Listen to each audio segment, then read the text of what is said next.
So this concept is something that I was first introduced to by a friend of mine. I'm not sure if she really wants to be exposed in this way, but if she's okay with it, I will have her TikTok linked in the description, because a while ago she started this series about improving her 8 dimensions of wellness.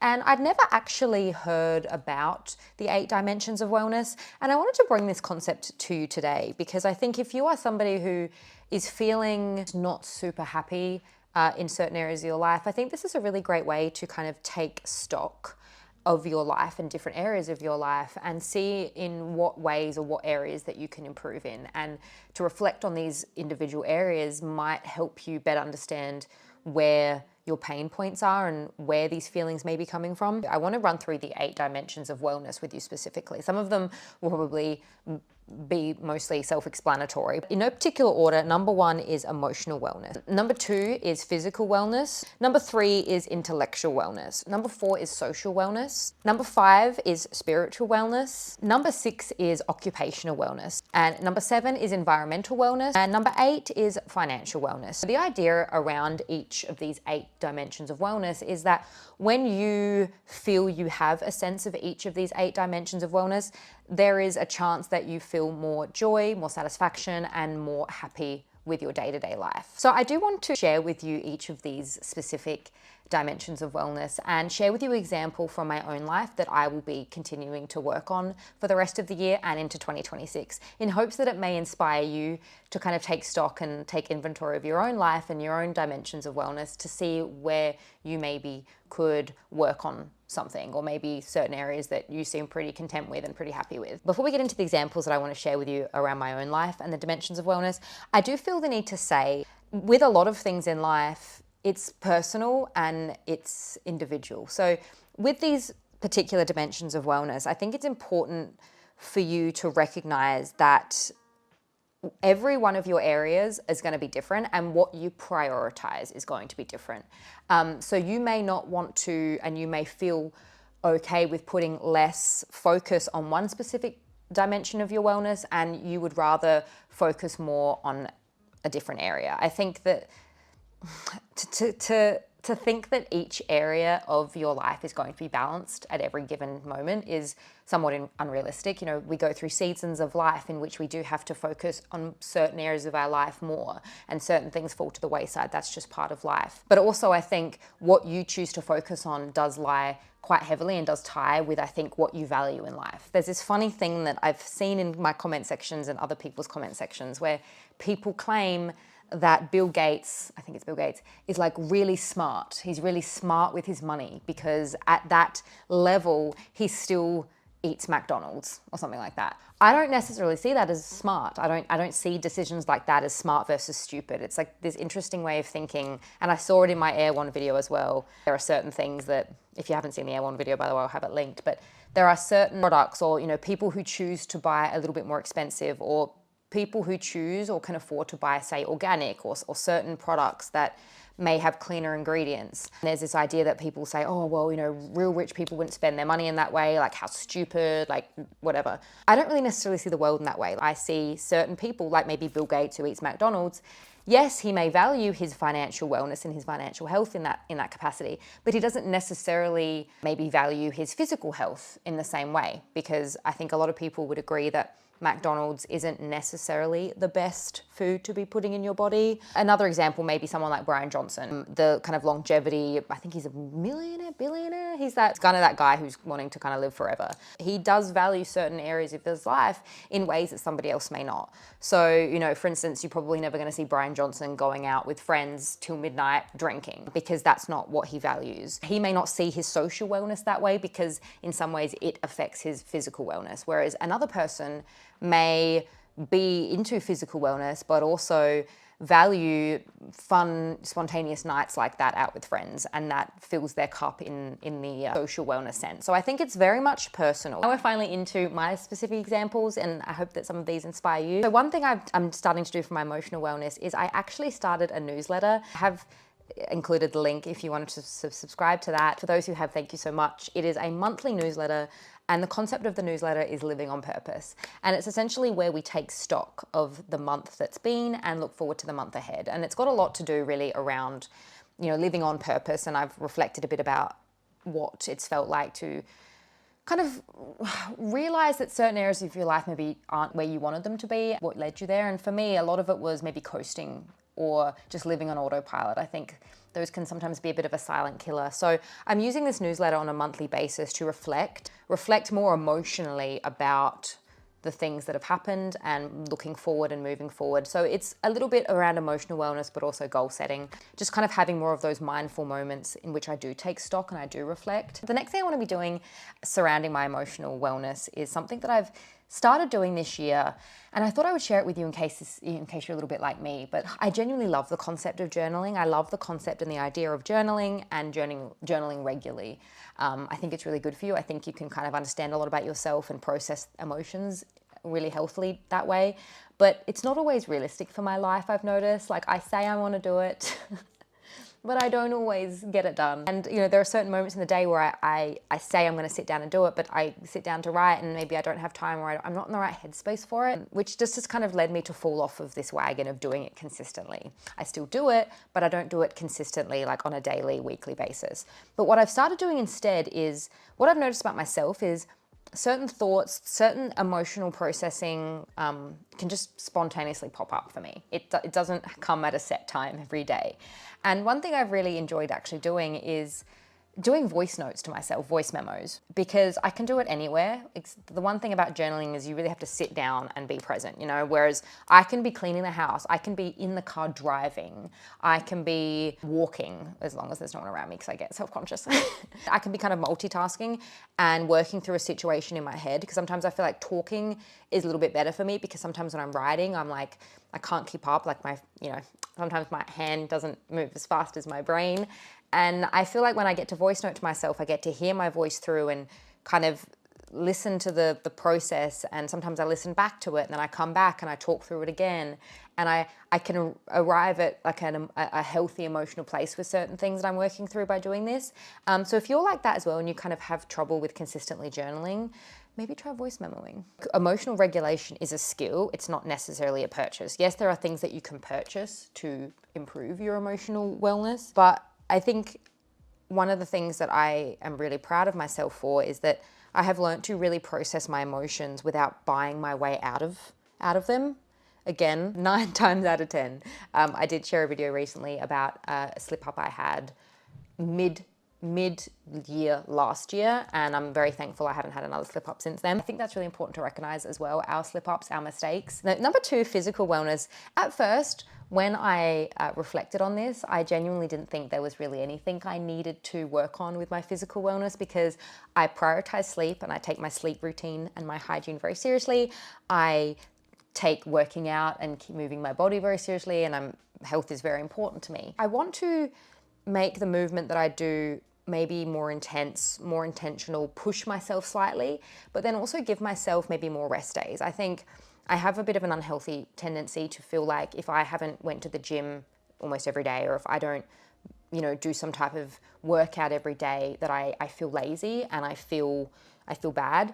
And I don't at all think that's a healthy mindset. Obviously, I think movement's important, but I'm trying to get on board with this idea that rest and recovery matters just as much as the movement that we do. Number 3, I want to talk a little bit about intellectual wellness. Part of the reason why I moved away from the commentary style videos that I was producing, and also the commentary style videos that I was consuming.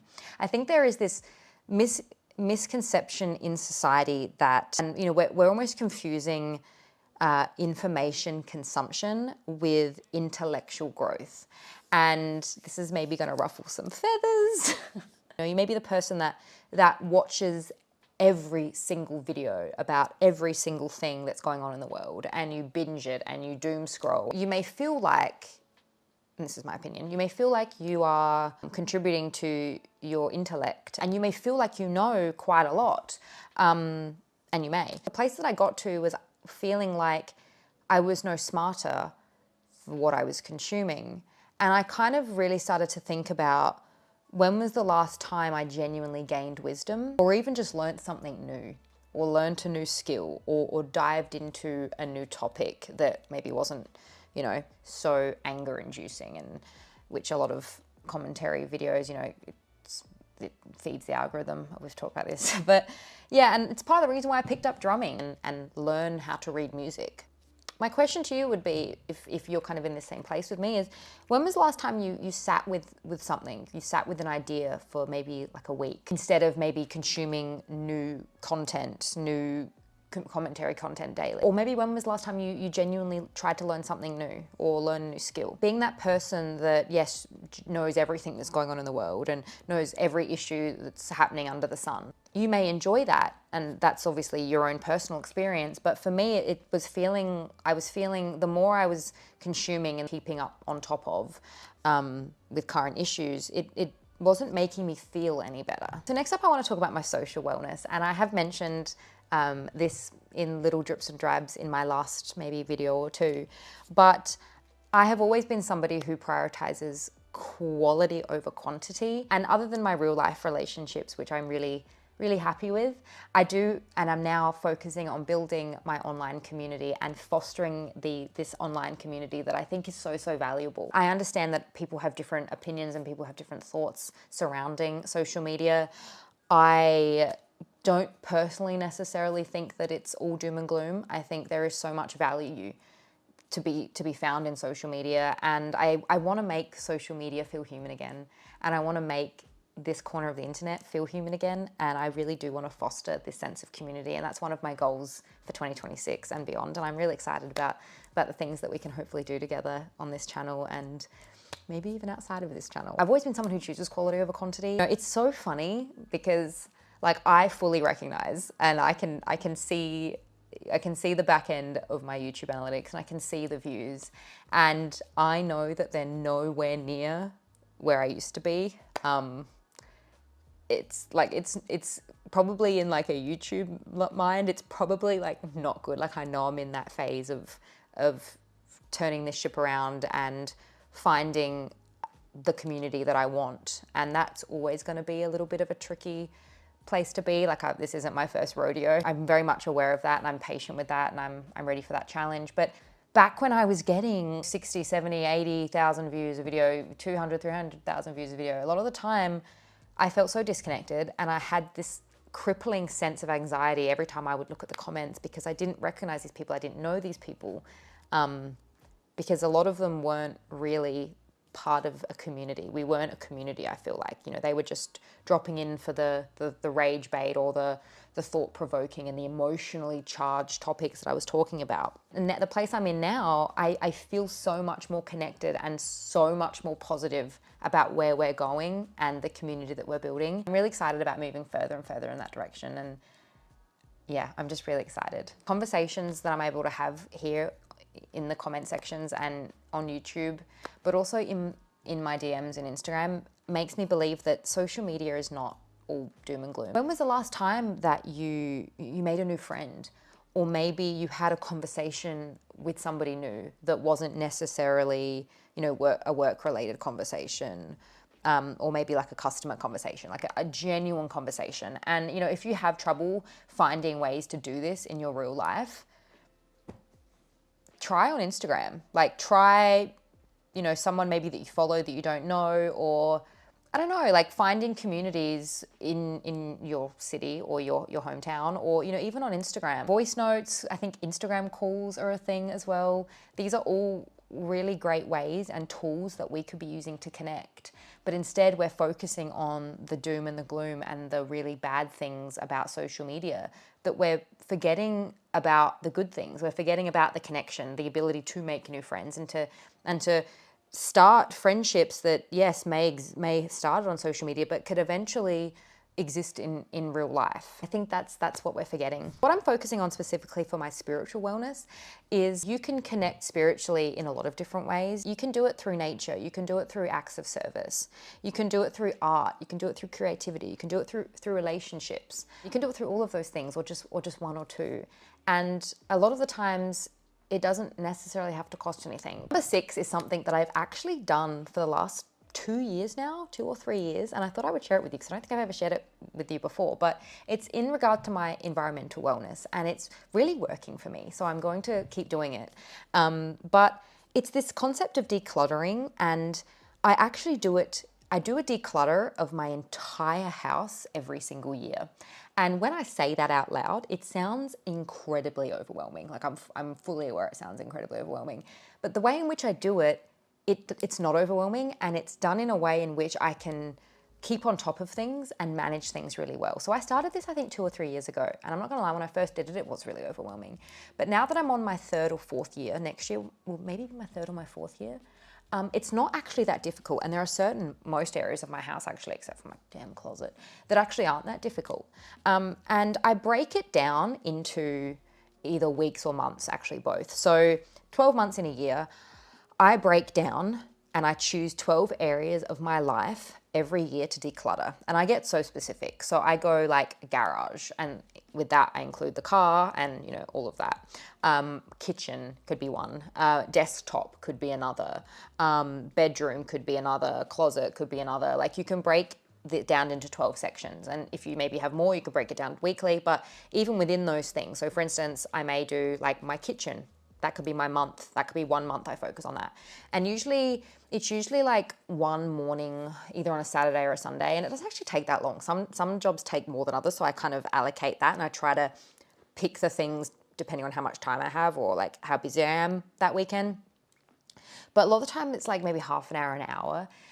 And I break it down. So say 1 month I focus on the kitchen, and I do the pantry, and I go through the cupboards, I go through the pantry, I go through the fridge. By the way, I do my fridge and my pantry more than once a year, in case you're wondering. But anyway, you get the point. I go through different sections of that one space, breaking it down into sections over a year and accepting that, yes, it's going to take a year, but I would rather do something that takes a year, that can be done well and that I stick with, as opposed to something that's done quickly, that's done rushed, that overwhelms me, that exhausts me. I would rather take my time with it and know that it doesn't exhaust me, it doesn't drain me. Number 7, I feel like there's so much I could talk about with financial wellness. I do watch some financial channels, I watch financial content. And one thing that I always kind of feel like is missing from a lot of what I watch, and it's again just, it's the nature of this beast of the algorithm as well. But it's like, I don't like, again, it goes back to everybody has individual needs. Everybody has individual wants and values and things that are important to them. And I don't necessarily like listening to somebody tell me what not to spend my money on or what I should be spending my money on. Because I think everybody's different. So for me, I think what's really going to be important for me and what I want to focus on moving forward is spending with what aligns with my values, and trying to like just shut out a lot of that noise of what people say I shouldn't spend money on or what's stupid to spend money on. Obs, I think that's enough sprinkles. Then don't tell me what to do, okay? Choosing to spend my money on for what matters for me. And that's what I think we all should be getting to a place with. Obviously spending responsibly for us and our financial situation and how much leftover we have to spend, but spending it in ways that we want to spend it in. I feel like you can find a video for almost everything these days. You know, you can find people telling you not to spend money on that coffee every day. You can find people who tell you that traveling is a waste of money. You can find people telling you that you shouldn't buy organic or that it's a waste of money. Or you can find people telling you that what not to spend this holiday season and what not to buy. I take Flynn to go see Santa every year, and I get a pretty frame and I get like a little Christmas ornament. I do that every year. Some people would look at that and think, oh my God, that is so reckless. You've got one, why do you need to keep going? Because it brings me joy. Because it brings me joy, and I allocate money towards that every year so I can go do it. Because I freaking love doing it, and I love seeing all the years that I've done this with Flynn and all of the photo frames lined up together. Anyway, I need to stop about that because I feel like I could get on my soapbox about that. Last but not least, again, I feel like I could say so much about this, and this could be a whole video in itself. All of these could really be a whole video in itself, but occupational wellness. There is so much that could be said about this, but something for me that I am trying to focus on, there is also so much talk and so much pressure around purpose and purposeful occupation. What I don't like with this whole like purpose narrative is like, apparently we all have a purpose. Like we all have a purpose, right? We all have something that we apparently will do for free that fulfills us. That is our one thing that we're better at than most other people, and we're so good at it, and it's our true calling. But we don't get told what it is. But like, it's this pressure that we should find it, like, and there's no way to know if it's the one thing for us, but like, I suppose people say that when we know, we just will know, right? It's the same when people say with relationships, oh, like, you'll just know when you know, like, it's, like, we're told that if we find that one thing that we will be greatly rewarded, right? We'll be rewarded tenfold, but we just have to find it. There's 100,000 different jobs and different career paths and different things we could be doing, but there's apparently just like this one thing for us all, our purpose. Just how fucking stressful that is. But that's kind of part of this whole narrative, right? And it causes me so much stress. And it's funny, like I had this light bulb moment because I went to, I paid for a ticket to go see Elizabeth Gilbert talk. She's the author of Eat, Pray, Love and Big Magic, 2 books that I really love. And she talked about this whole concept of like finding this one thing and how much pressure it is and how it can ruin your life. I think she kind of thinks it's BS. And after listening to her talk about it, I kind of thought the same thing. Ever since then, I kind of have this idea that I will also want to bring and foster further moving forward, is that purpose can be found in anything we do or any role we have, I think anyway, when we approach it mindfully and when we approach it in the best way and when we approach it in the right way. I just kind of like this idea of going back to what I said about the whole like looking for purpose and like that one thing that we all were supposed to be able to find. When in actual fact, I think purpose and a sense of purpose can be found in almost anything we choose to do with our lives. So anyway, I hope you enjoyed today's video and it wasn't too rambly for you. I'd love to hear from you in the comments down below what area of these different dimensions that you feel like you might want to work on moving forward, or if there's any that you're pretty like happy with. Share with me those in the comments down below, and I'm excited to hear from you in the comments down below regarding this because it really interests me. I'm going to have a few more links for you there if you want to check those out. Thank you so much for joining me in today's video, and I will see you in my next one. Bye!